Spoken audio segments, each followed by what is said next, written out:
finish something and come. Yeah. Happens.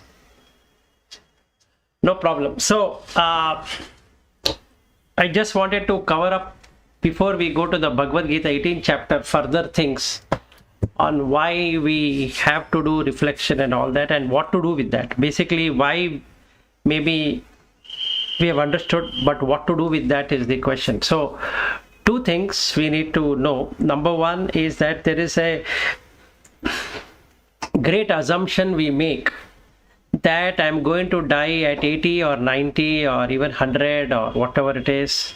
I'm going to see my grandchildren and their marriage also, if possible, and enjoy my life in however it is, even with that pain. This is the first thing what we all have. It is universal. It's not that about you and me, it is universal. So when I say you, it doesn't mean you as a person. We have this. Second, we 100% know where we are going. So this is another moha what we have, meaning we have planned our life in such a way that we take care of every small detail. When we want to go somewhere, like, we have this corona, so we ensure that we wear a mask and we sanitize our hand, and whatever has been said, take a vaccination and all of that. But the assumption we are making is we know we are not going to die, number one. Number two is that we know if we were to die, we are going to go to a very good place. Because I am a very pious person, I am a very good person, I don't hurt anyone, I don't do this, and I pray to God every day. Like the Muslims pray to the God for in a day 5 times namaz. The Christians do something, Hindus do something, and each religion does something. So I am a very religious and a pious person. So being a very pious person, I exactly know where I am going. So this is an assumption what we have made. None of us have visited that home where we are going to go next, but the assumption is that God will take care of us. So the defense mechanism what the mind has brought up is that you don't worry, God will take care. So when we put that God, everything can be put under the carpet of God. So if I'm doing something wrong also, it is a human, right? To err is human. So God is going to pardon me for that. And we also have a lot of places where, especially the Puranas, which talks about that if you do a mistake and you accept to the mistake, and then the God will pardon.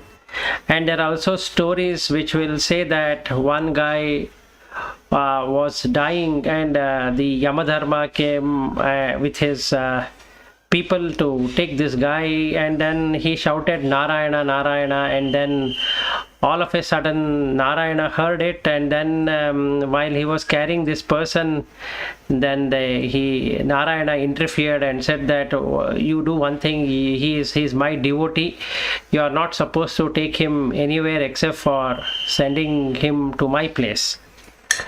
So we have made it a rule that especially the Madhva kind of Brahmins, they utter this Narayana, Narayana in the ear, so that that person will hear and the karma can be changed, and then this person will go to Narayana. So like that we have many traditions, many kind of views, opinions, dogmas, traditions. Then we have stories, Puranas, which exactly say that you do whatever you want to do, but then there are 100 different things which you can eliminate whatever you've done. So each religion has its own belief system, its own way of working. There is nothing wrong in that. So the assumption, or rather the confidence what comes because of all of this, is that we exactly know where we are going. We exactly know our next birth. We exactly know when we are going to die. So, because God is going to take care of us. So when the calamities like this, what is coming comes, and then the problem starts, because now we don't know how to surmount that problem at the dying moment. What that person is going to face, what is he going to see, whom is he going to see, can be different, and he can't express anything because all his five senses will start shutting down one after the other. So nothing that person can do anything to safeguard or do something about himself. So the reason why this reflection is required is to remove this mad, what I can say. 1 second. Anjo, please close the door.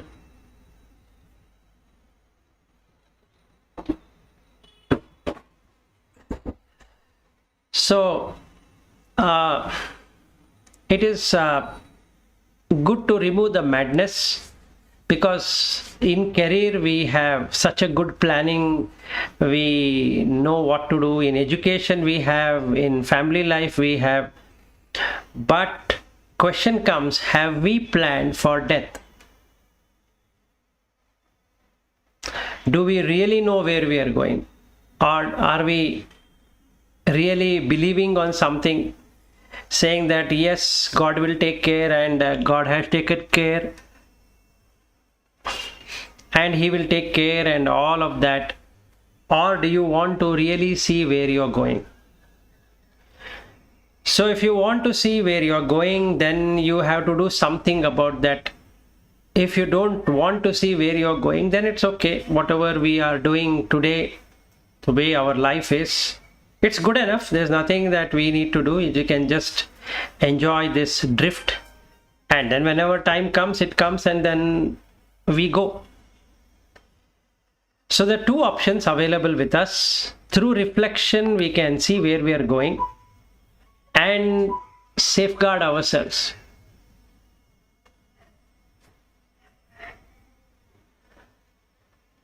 Okay, so for safeguarding ourselves, we need to get into the non-commercial way of working. When I say commercial, it means that there is give and take. So every relationship we have in this world is commercial oriented. Can be husband, wife, children, family, then education, then you have the career and home and this and that. If we were to deeply investigate, it is commercial oriented. No parent will be happy if their child is not studying. No parent will be happy if the child is not earning. No parent will be happy if the child is not able to manage his family or her family. Let's say they have children and they become a liability for the parent. The parent now has to take care of the daughter or the son, along with the son-in-law, daughter-in-law, and their children. Nobody likes that. So the liking here is, if everybody is independent in their own way, that is, the son gets married and he takes care of his wife and is earning enough and he is working for a good organization and then making good name, we are very happy as a parent. And I myself is doing that, then I'm very happy. Then accordingly the same thing with each different role. It doesn't change. Only thing is that we have additional responsibility like cooking food or helping the husband or helping the wife or taking care of children and all of that. So that's basic roles and responsibility, which is commercial oriented. So the life what we have chosen today is perfectly commercial oriented, vyavaharika. And this is what Shankara says first line in the Aparoksha Anubhuti, what we finished. So it is vyavaharika. That means transaction oriented and it is commercial. So entire relationship, be it husband, wife, children, then home, then parents, and then relatives, then this, that, all of that is transaction and also commercial oriented. You will not find a single relationship which doesn't have any commercial binding. It has commercial binding, need not be money, but there should be something which has to be given. So there is give and take is going to be there. So this reflection, what we're trying to do, removes that. If all of us are convinced of three things. One, the life what we are leading does not serve any purpose. In the end, after retirement from the organization, nobody cares. That means it served no purpose. Two, transaction leads to complications and only leads to having no peace of mind. The second one. Third one, at the time of death, the person is helpless. Does not matter he had a good family, bad family, he had a good life or bad life, whatever it is, that person is helpless. So if you are going to see all of these three as true, then it is worth reflecting. If by chance we feel that no, that's not true, I am having a good life, there is no problem. Yes, I need to struggle hard for living and earning and all that, and that is what everybody does. So what is so wrong about it? And why should I worry about death now? Anyway, death is going to come when I'm at my 90s or even further away, or whatever it is, after 80s or 90s or whatever. And anyway, hospitals are there, everything is there, so I should be able to swim easily. And I am believing in God and God takes care of it. So why should I bother? So if I have that intention in my mind, then this reflection need not be done. So two things. If we have the first one, need to reflect. The second one, we don't have to reflect. Now what to reflect is why we are doing something and why we want to do something else. Meaning, like what Padma Shri explained yesterday, that she's wanting peace, so she feels that there is no peace in what she's doing presently because she has to do a lot of planning and other things. So the answer to that is to reflect. There is no other way to do it. So once you reflect why you want to change and what is that you want to change, then you can adopt a methodology, philosophy, or whatever it is which will suit to your kind of mentality. Same thing with Lata, same thing with Bhatt, and same thing with me, the four of us who are crossing this great ocean of samsara in whichever best possible way we can. So if not realization, if not liberation, at least we should know where we are going. That's a decent expectation. Just like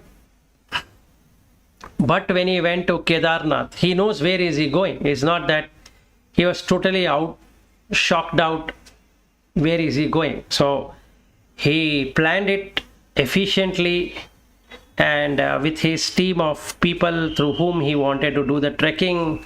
So Sudarshan, the person who did all of it, knew how to take people, whom to select as the tour operator, and what each people can do. So there were a lot of planning which has been done sufficiently enough. and the money has been invested, the time has been invested, and then he went on the trek and he completed the trek and he came back to Bangalore. So at any point in time, there was no surprises. So when we are able to plan for some immaterial thing, that is, after coming back from that trek, all that remains is just a memory and some photographs and maybe some videos. Other than that, there is nothing else in that trek at all. So for an immaterial thing, when we are able to do so much of planning and so much of workout, isn't it fair for us to do something which is far riskier and far troublesome than this trek or job or whatever, or the relationship or whatever we are having? How far can we rely on that? So shouldn't we do something about it? So this is the reason why I wanted this reflection to be done. Lata made one document but could not make the document. Padmashri could not make that document. No problem. I am not worried about why you couldn't make it, but I thought, let me give a clarity on why this is required and what is that you can do about it. If you were to do it, then every month you can add to it what changes have you made. Meaning what experiences you have got and what changes that has happened to you. So what is the intermediate goal of that? Just like Bhatt went to Kedarnath, somebody went to some other place or whatever it is.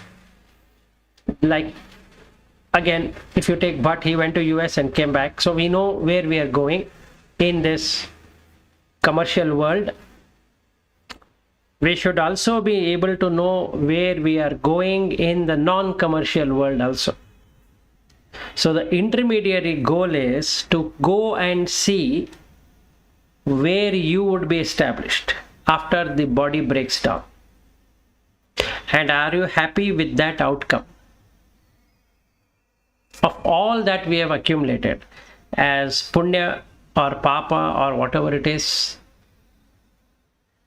if the last breath, last moment, last thought could be this, what is that place where the consciousness is going to get established and the mind will be pulled there? It's good to see. And you can keep on changing that location based upon the merits what you're going to have.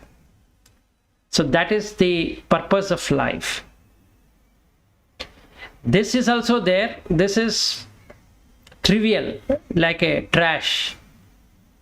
That is more important because none of us remain after next, say, 50 years from today. So we would be in photos for long, hanging in somebody's home. So it's worth to reflect. Okay, let me move to the 18th chapter. Any questions on the reflection? Yeah, it's good. I think 2 days. It is third day today. Yes. Good. And it brought for us to a stage where now you are informing us you should have a clarity of your goal. So far it was a sort of knowledge. Now you are asking exactly what you are going to do, what you are going to achieve, make a plan and see every month how you are progressing. Correct. Yeah, it is good. But is it necessary that it should be documented? Yes. Because many of these things, there are something that we should not document also. No, actually what happens, Bhatt, is that if you document, you will be able to see how you have progressed. See, normally we rely on our memory. And the problem with that is when we remember and when something gets into distraction, let us say some work comes up or something comes up, we forget all about that and we get into that work. and after that you will not remember anything, and then that goes into that stream. It's very easy to get distracted for one reason or the other.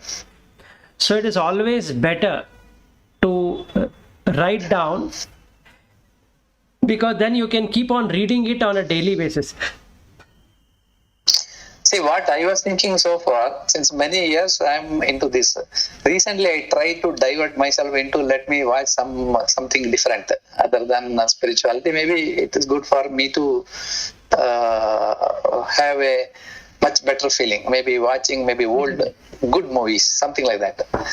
I just watching for 5 minutes, 10 minutes, but I could not withstand. Again, it attracted me to this spiritual related only. Especially nowadays, a lot of attraction for me in the same that Advaitam related. Anything which comes from Advaitam, every time when I hear that, I get better clarity. And during practice also something, it is better. Naturally, there is no other attraction except this. The thing is, it says everywhere, don't attach to anything. Okay, the moment I start writing a diary or anything, it gives me feel maybe I'm attaching to the content of the diary and that goal. Instead, it should come in a natural way. It should be a passion, and it should be there all the time. I think it is there already. That is the reason I was thinking, is it really required to document? Fine. And I also heard all these great people, nobody wrote their name anywhere while documenting anything. Because there is that aham comes immediately. The moment you write, aham comes there. And after that, when you practice also again aham, because you are working with some goal of time, but they should be independent of time also, right? With respect to that, I was thinking, because for me, I am a little poor in documenting except writing my diary. In diary, I write everything almost throughout my experience, starting from my PU till today. I can go back and see that what I did. I can recall that. But do I need to make a project work, this spirituality? It should be like a boundary-less, right? It should be arupa related. It should not be like a memory. It should work with your inside passion, inside voice. And for that, you need to have prayatna. Agreed. So now you need to set an intermediary goal and a final goal. So you need to, just like we have these milestones, right? In any project, you have milestone. Now, if you don't have a milestone, if you don't have a goal also, and you don't have a milestone also, now how will you know that where have you reached? See, it is already written inside your mind. See, mind is very clear. In my case, I have very clarity in mind in terms of that. What is the growth happened, and it's like, the knowledge will come in from multiple sources here. Okay, and when that knowledge comes from multiple sources, it is also based on my own karma. The knowledge comes. The guru is coming to me, or I am going to guru. All that happens. Now I have to ensure with my prayatna, with my that free will I should utilize for increasing that.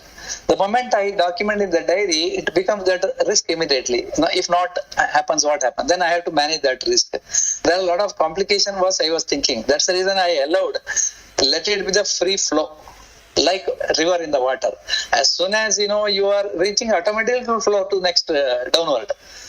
When it is filled, it will flow. When final reaches that sagara. So that is the nature rule. Do I need to document? The moment I document, it becomes a binding for me. Then it is like something is put pressure. I have put pressure on my own. So, but what I was thinking, use a pleasure, the free will. Now, if you... But after you talking for 2 days, I got the idea that I should do that. I am thinking to do it also. Then my worry is, will it become something like a document, and I don't know when my prarabdha is going to end. One will find it will end, and that day suddenly there are a lot of unmet goals, and it will go to my another life. No, instead, let it be free. No, then in that case, the Kathopanishad shouldn't have been done in the first place. Or if we take Yoga Vasistha, they wouldn't have, then there was no need to write it. Actually, see, if you look at Kathopanishad, the Nachiketa and Yama, what's the point?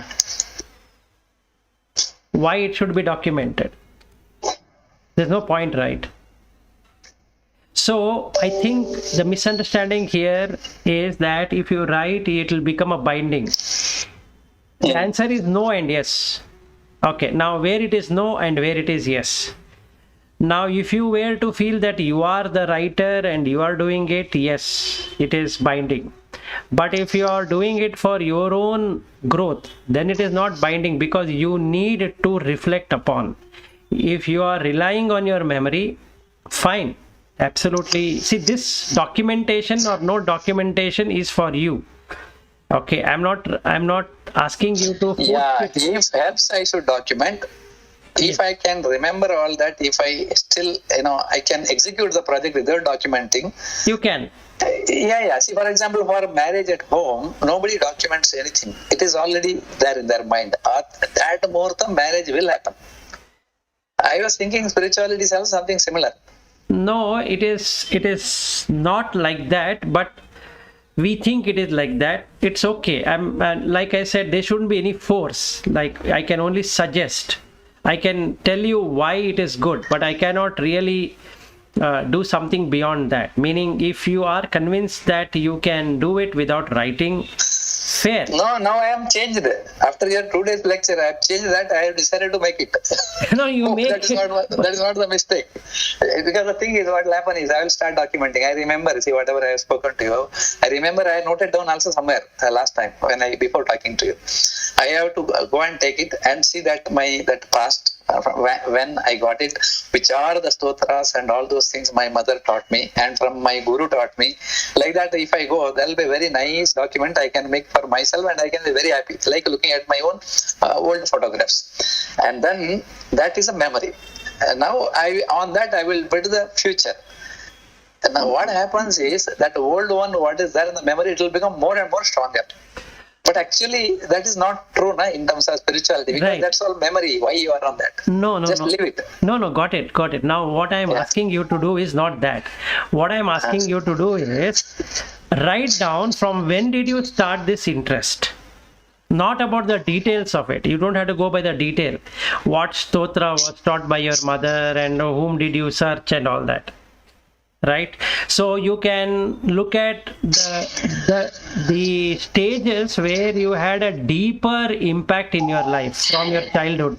Like you said the other day before yesterday, that your mother was one of the biggest contributor for you, and yes. You also spoke about another person who used to come to your village and he used to walk, and like an Agori, he used to go here and there. So you can look at what impressed in that person, like what impressed in your mother for you, and what impressed in that person, and then somebody introduced you to some yoga and all that while you joined ABB.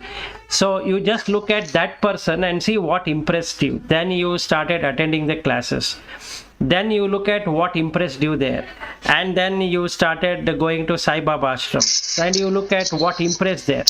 Then Nityananda, like that, whomever you met in your life, all that documentation should be not on the person or what have you learned, what impressed you, because that is the one which has made you progress.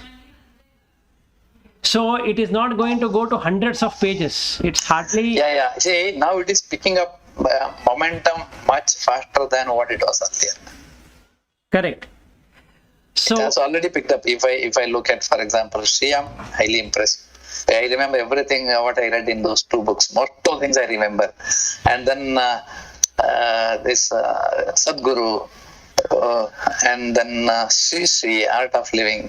And those who taught me the spirituality in various angles, maybe including this, what is happening between you and us now.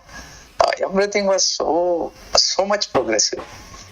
Yes. So what you need to do is you need to put in writing on what is the quality, or what is the, what I can say, the attribute of that individual or that book or that one which make you to change something. That you Yeah. have to document, not the person. So I agree with you that if you start documenting everything, that it becomes itself a bondage. Agreeable. But then the answer to this is not about the person. Your change, how have you transformed? It is for you. Because Yes. one of the greatest obstacle is non-motivation. It makes you really get into lethargy, thinking that okay, now I have grown this much. What is the next need? This, that, it will come. So, in order to beat that lethargy, slowness, which will happen, just like it happened with Lata, after she experienced that awareness meditation, she felt that anytime I can be able to do it. It's not that today I have to do it. So, and she stopped. So one day I told her, look, you have stopped doing it. So you think you will be able to do it whenever you want. It will not come. So you have to keep on practicing it. So she went. I think it's a daily, it's very much required. Yes, daily it is required. Yes, so if we don't write it, if we don't document it ourselves, we get into a presumption that we are doing it, but we wouldn't have been doing it. So it is a good thing to note down what did I do today in the morning, and once reflect in the evening before sleeping, that what did I do. So if we document it, it will stay with you, because then you know why you didn't do it. There is no reason to say why you didn't do it. There is no reason to say that why you did it. If you're doing it, great. If you're not doing it, do it. So that is how your mind will get tuned with. And this is what the Nididhyasana is all about, that you don't go to both the extreme. You will not question that why I should be doing it, and that goes into one angle. And you will not say that I will not do it at all. So what you use the word free flow, that automatically happens. Yes, correct. So you don't have to go through the detail. You have. No, it's very interesting. I'll put these things when, I get sometimes some feel that okay, you do it from inside feeling. Yes. I will just start doing it. So you don't. Don't have to. And see, my lot of interest now is to practice. Practicing is what so much interesting for me. Yes, this is also part of practice only, because that will show you the gap.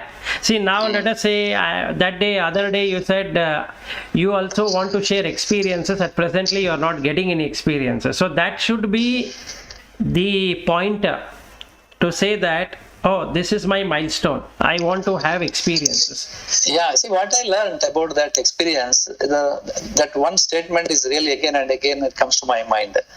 Don't imagine anything magic is going to happen through this Jnana Margam. Nothing. What will happen to you is your degree of reaction to the external world. If earlier you are very negative way reacting to the world, after that you can see you will be more and more sattvic. That's the only change you can expect through Jnana. Correct. And rest, okay, that is just watch yourself every day. On that day, yesterday what did you do, today what you are going to do, and how it's going to happen. Rest all, the removal of vikshepa in our mind always there. We are discussing like Jnana Marga is better or Bhakti Marga is better. Like that, all these kind of some doubts may come. Which Marga you should follow? But your own mind will give a clarity. This is what you should do, and you do it. You just follow. So all those doubts started coming. Coming down. I don't have so many complicated thinkings in my mind also. I am very clear that yes, you go in this direction and be happy with that. See, that happiness, that coolness, what is there, that you cannot express. It is experience. Correct. My feeling is that. So otherwise, say anything externally happening from this magic happening outside, or those things are nothing to do with the spirituality. Correct. Yeah, and somebody may call that as God, somebody may call that as not God. Doesn't make any difference. It is nature. We have understood that basic. And there is something nature rule. Don't question so much why gravitation, this force is so much. It is there, that's it. So my requirement for me is to understand about myself.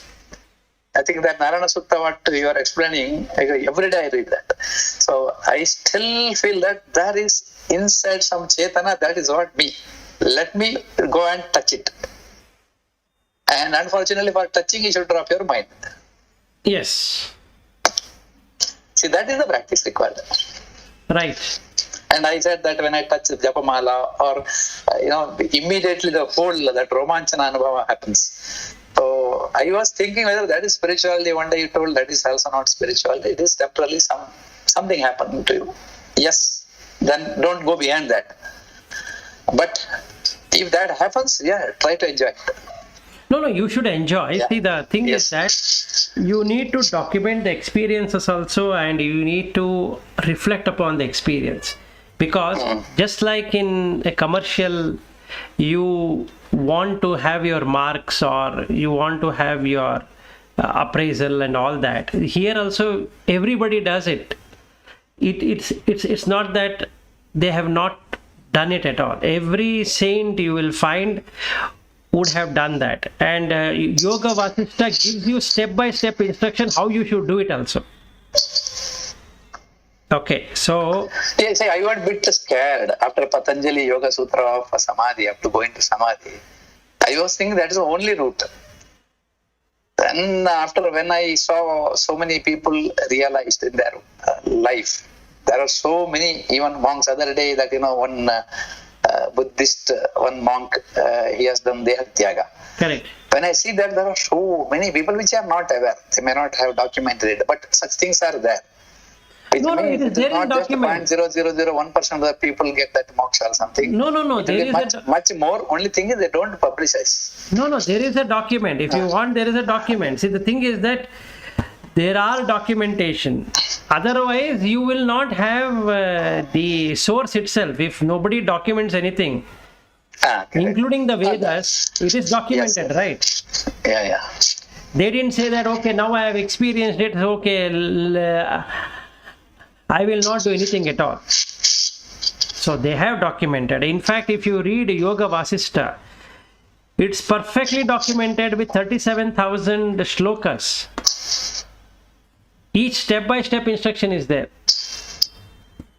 So it's not that there is no documentation, there is. And Sri M also has mentioned when he was staying with his guru for 3.5 years, he has documented what are the discussions and also his experiences. Yeah, but go ahead. And many saints have documented. Whenever I have read their autobiographies, it is mentioned. See, my understanding was like this. The Drishtaras, all these Sapta Rishis or so, all these Rishis, the mantra is, again, they have not written from their mind. Their Drishtaras, it has just downloaded from some cosmic energy through them onto the book or through verbal. And that has become mantra. So for these mantras, nobody says it is wrong, or nobody can say that it is not right also. It is just everybody accepts that that's a perfect. That's a perfectness. Anything is documented after that, it is a commentary based on their experience.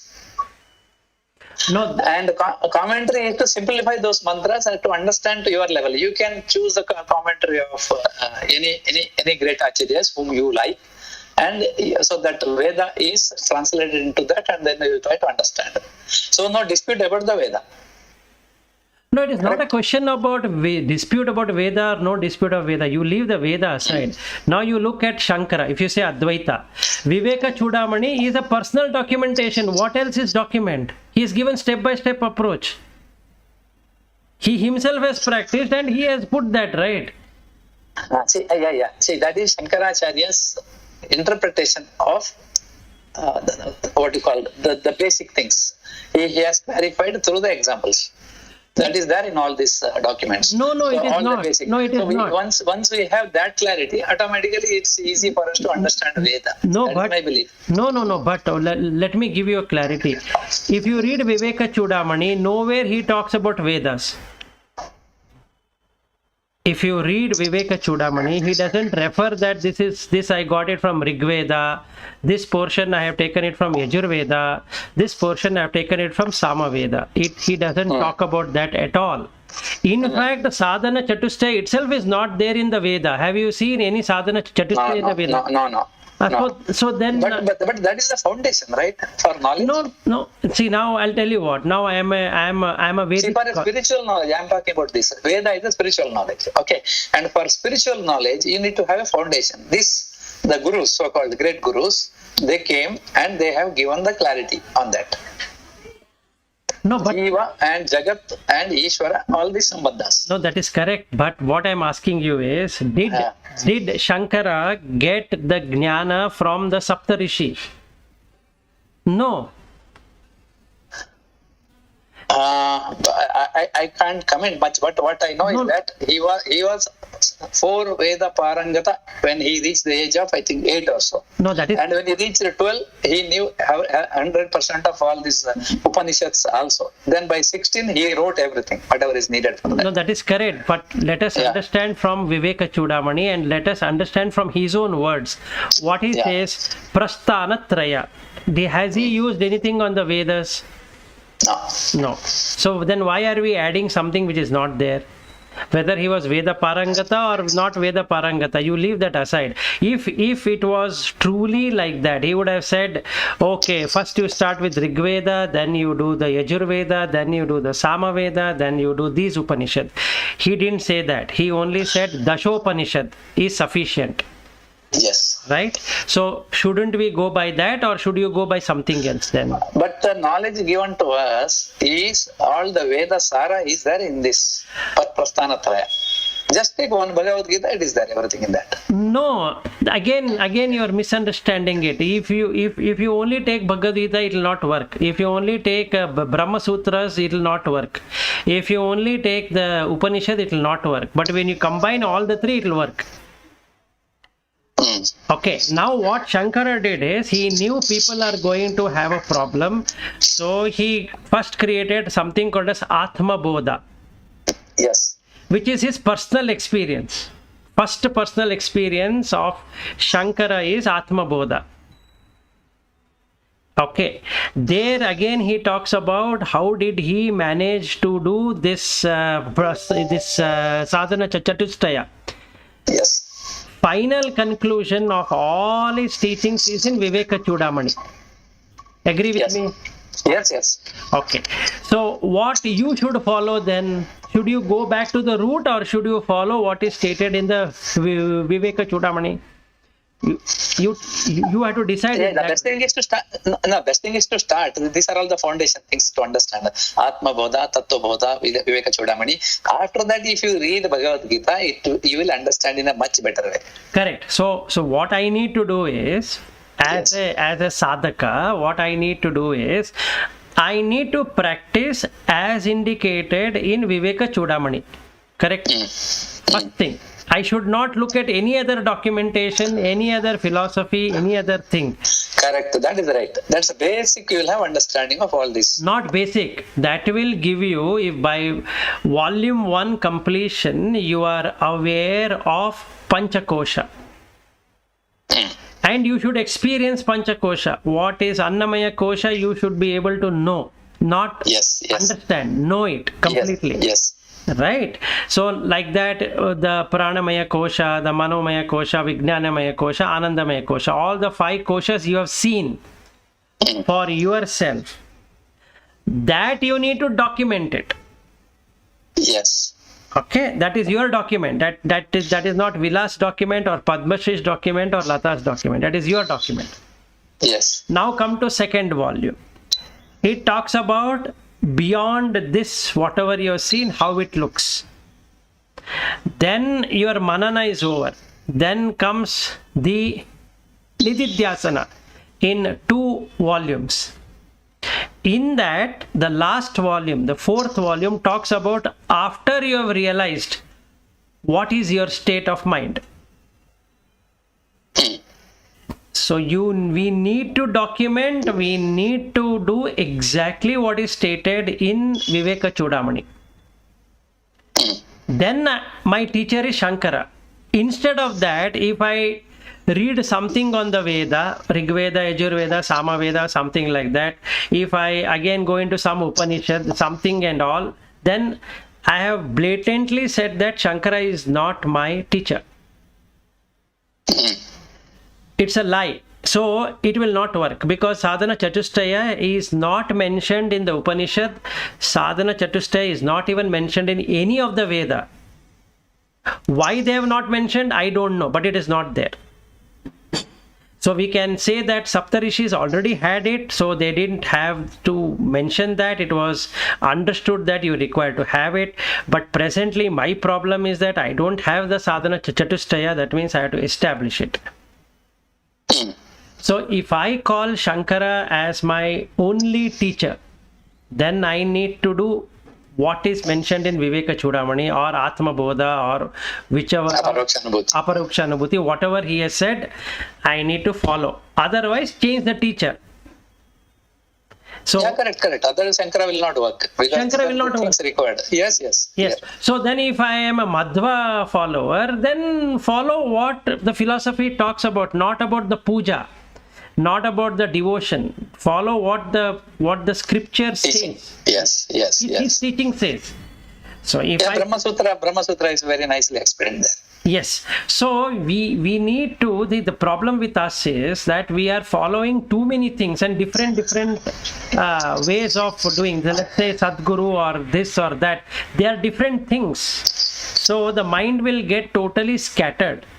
What we need to do is we need to condense the mind into one. It should be one single philosophy. That I think that I fully agree, because our culture, what started is, we are the mix of something small as our cultural we are carrying. That is a small thing, and maximum is our Western culture is through our education system coming for earning money. So we gave higher priority. But with these things, what really gives understanding is that we are not satisfied souls because of the corporate life and all that. So we are trying to find something, peace of mind, as Padmashi mentioned yesterday. That is right. And where you will get the peace of mind? So that is only through your Atma Lokana. That is Atma Bodha. For example, I'm talking about Shankaracharya. Correct.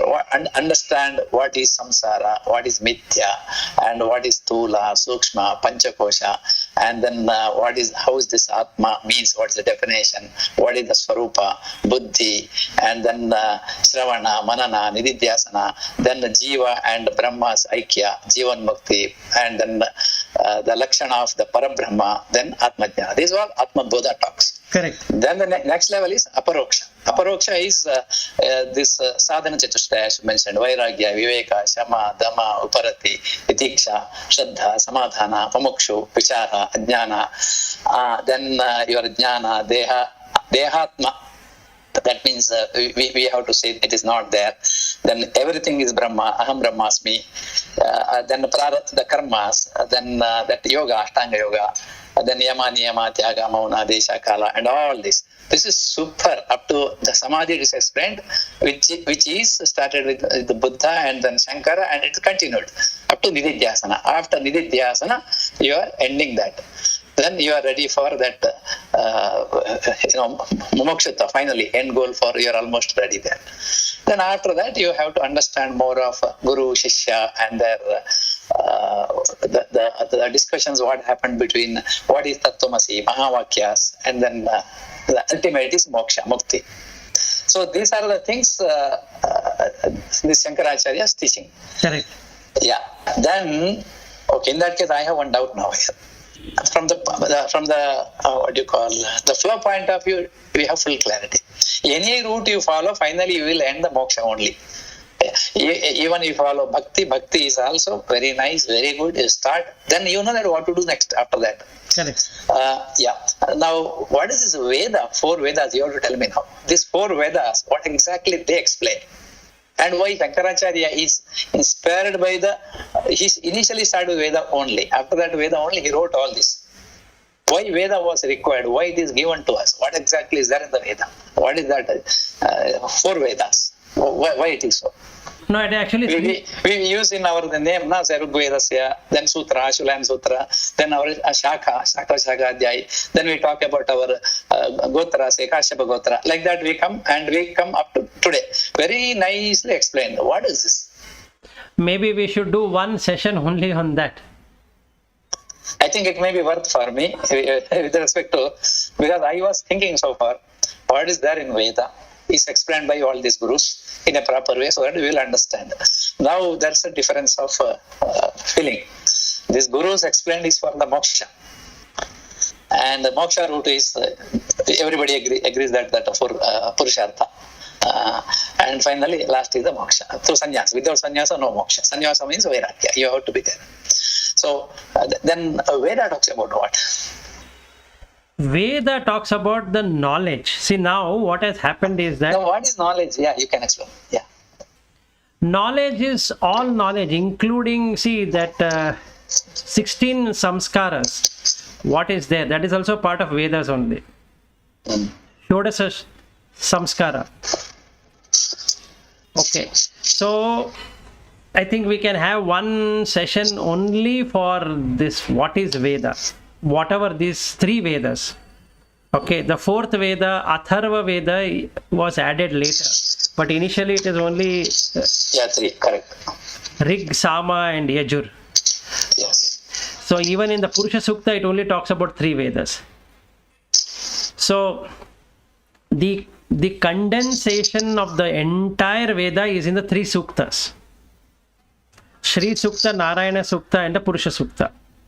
Wow. If you know these three Suktas, you know the entire Veda. So you don't have to know the Shri Sukta, Purusha Sukta, Narayana Sukta, right? Three Suktas. The Sukta is part of Veda only. One appears in Yajur Veda, one appears in Rig Veda.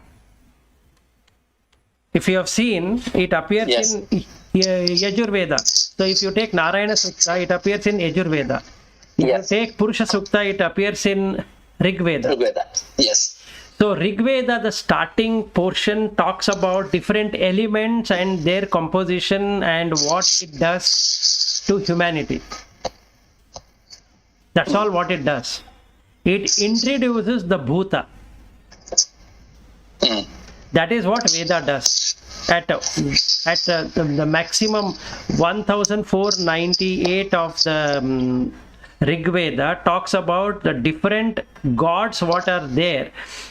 They are supposed to be like the elements which manifest within the human body and also everywhere. So if you take Agni, there are hymns regarding Agni. If you really break it down, it comes to light.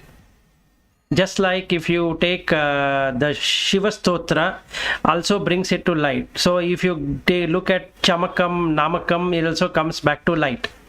So everything that is relation to light is spoken in the Rig Veda majorly. So you have light, you have water and Soma. Soma is the essence. When you combine different elements, what essence you get out of it is Soma. But Soma is translated as grass, but it is not. It is the essence of everything. So if you are getting the rasa, which is the essence, that is the Soma. So again, rasa has been put as something like an alcoholic drink, but it is not. It is the essence of you, which is Ojas. So basically, Rig Veda complete talks about fuel and fire, that is Tejas and Ojas. Now if you come to Yajur Veda, it talks about how to implement this this Tejas and Ojas into what is called as enlightening factor or enlightenment factor, which is what Narayana Sukta is all about. So this is second. Samaveda teaches how you should utter something so that a vibration creates that energy. So Rig, Yajur, Sama, three Vedas are the tripod for you to see the world, the Antariksha. So this is the, what I can say, summary of everything. So if somebody wants to know what is there in the Vedas, he better only read Sri Sukta, Narayana Sukta and Purusha Sukta. That's all. Very nice. So now this is like, if you look at Purusha Sukta, it is really high level, and really one needs to totally devote complete life to understand Purusha Sukta. So what they did, they created Upanishad. Okay. So now you have Upanishads, but there were thousands of Upanishads. So what Shankara did is that condense all of them into 10 Upanishads. He said that only these 10 are sufficient. You don't have to read anything else. So it becomes very easy. Then he could have gone to Rig Veda to explain about the Bhutas.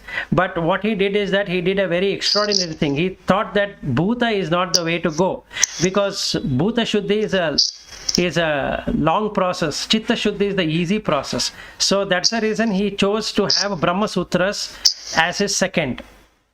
Then the third one, Bhagvadgita gives the knowledge of both from Bhuta as well as Chitta. So he chose Bhagvadgita instead of causing people to go around the Vedas and getting their own entanglement in the Vedas. So the Veda Sara is one, who is the Purusha? That is Rig Veda. Who is Narayana? Yajurveda. And how to say a hymn in a proper way is a Samaveda. And Sri Sukta is about auspiciousness. So Samaveda talks about auspicious way of living. That's all. So if you want to go back and read all the Vedas, you can, but the life will be used up. So no point. So we just have to go by Viveka Chudamani. That is where the Viveka comes. The discrimination between what to take and what not to take.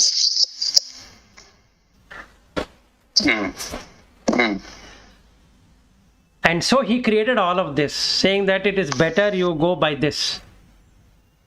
And that is the reason he was called as Prachanna Buddha, meaning he is copying everything from Buddha and he is a pseudo-Buddhist. So Yeah, correct. Because from Mandara Mishra's that Ekshagana, it is very clear for me what are the things people used to think about him. Yes. So then what he did is that to make those people who were ritualistic and who were orthodox, he for the very first time created that Sri Guru Paramanandam Upadeshtaram Ishwaram. Then he brought Hari into existence. So some of the people were pacified because he was able to show miracles, just like what these people felt. So then he was able to talk to Lakshmi, he was able to talk to Saraswati, he was able to talk to that is how the Sharda came into existence. So then he was able to look at the Saundarya of the goddess, and he narrated it, and it became Saundarya Lahari, like that. So those people who were against Jnana, they wanted something on Bhakti. So he created the Panchayatana Paddhati. And then he left everything, saying that this is what I can give it to you. It's up to you. So from then onwards, the Akhada started, saying that just like what they do in Kumbh Mela and all that. And they said this was also patronized by Shankaracharya. And after that, so many things were said about Shankaracharya after Shankaracharya was gone. So nobody knows other things, what is really done by Shankara or not.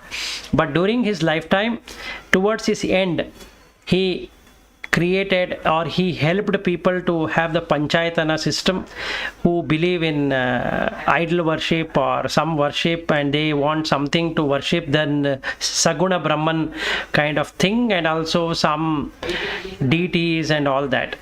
So he was able to give some of this, more of Jnana. That is Shankara. Yeah. Good, Vilas, very nice. Maybe with the permission of other, to whenever you have time, we can maybe give one hour on this Veda.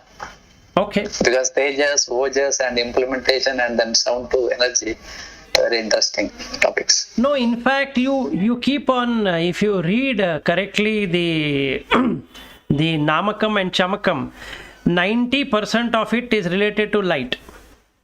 Yeah. Chancha me, mayascha me, priyancha me, no kamascha me, saumanascha me, bhadrancha me, shreyascha me, vasyascha me, yashascha me, bhagancha me, dravinancha me, yantacha me, datta. It's a lot of things. Maybe I think you have to take one class on that also. We can do it, but see, that is not If it is everything is a light, then why not praying for it?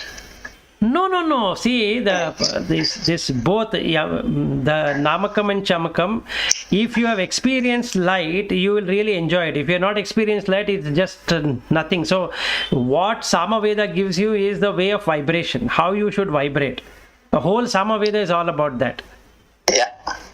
Okay, so one is the knowledge base, which is the Rig Veda, which is Purusha Sukta. One is about experiencing the Purusha, which is the Yajur Veda, and how to say in a particular way which will increase your the vibrations in the body is Samaveda.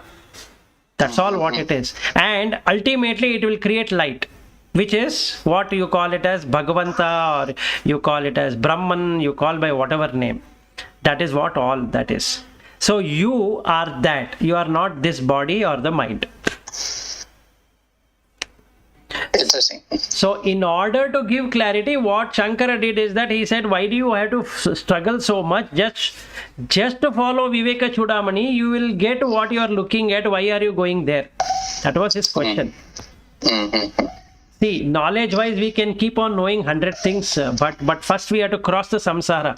Then knowing, we can keep on knowing. That's absolutely no problem on that. So we need to settle ourselves for one teacher, one philosophy. This is the main thing. Correct.